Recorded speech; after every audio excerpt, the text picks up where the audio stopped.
ఏంటి మేడం మంచి స్మెల్ వస్తున్నట్లుంది కదా. థ్యాంక్స్ లాట్ అండి. మా ఫ్రెండ్ మొన్న వచ్చేటప్పుడు కాకరకాయ పచ్చడి తీసుకొచ్చారు. పచ్చడి కాదు, పికెలు తీసుకొచ్చారనమాట. సూపర్ ఉంది. అందుకని కాకరకాయలు తీసుకొచ్చి హాయ్ వేస్ ఎలా ఉన్నారు అందరూ? బాగున్నారు కదా? నేను కూడా చాలా చాలా బాగున్నానండి. ఈరోజు ఫ్రెండ్ ఆధ్వర్యంలో నేను వచ్చి కాకరకాయ పికెలు పెట్టాను అనమాట.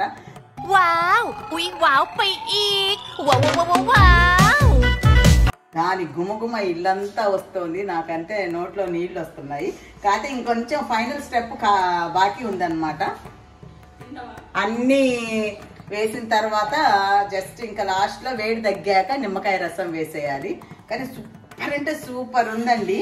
అందుకే మనం తిన్న తర్వాత మరీ అడిగి మరీ చేయించాను అనమాట. నేర్చుకున్నాను కూడా. నాతో పాటు మీరు కూడా నేర్చుకుంటారని ఆబ్వియస్లీ నేను అనుకుంటూ ఉంటాను కదా ఎప్పుడు. అందుకని ఇప్పుడు ఏంటి, ఇది కలిపేసేద్దామా ఇంకా నిమ్మరసం ఫైనల్.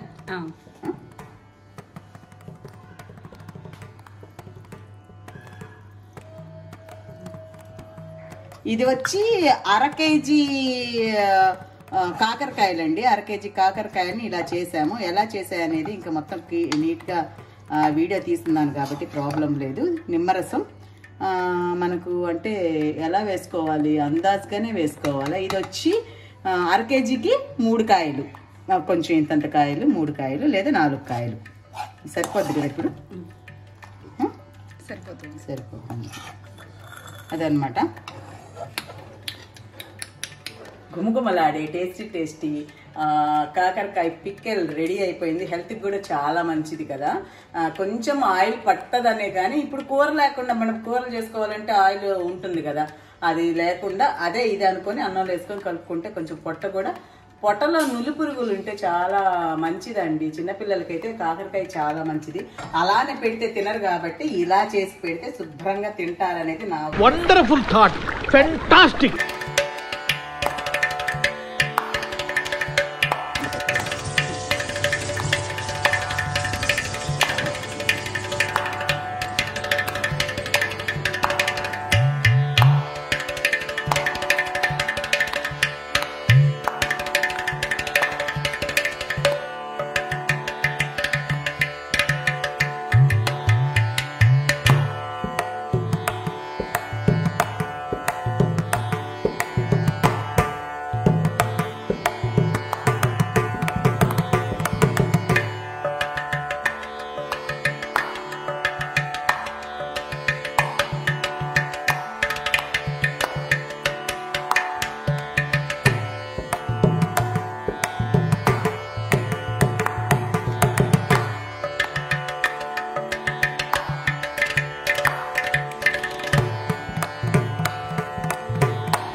కనుక మీకు నచ్చినట్లయితే లైక్ చేయండి, షేర్ చేయండి, సబ్స్క్రైబ్ చేయడం మాత్రం మర్చిపోవద్దు. ఉంటాను మీ లక్ష్మీరావు.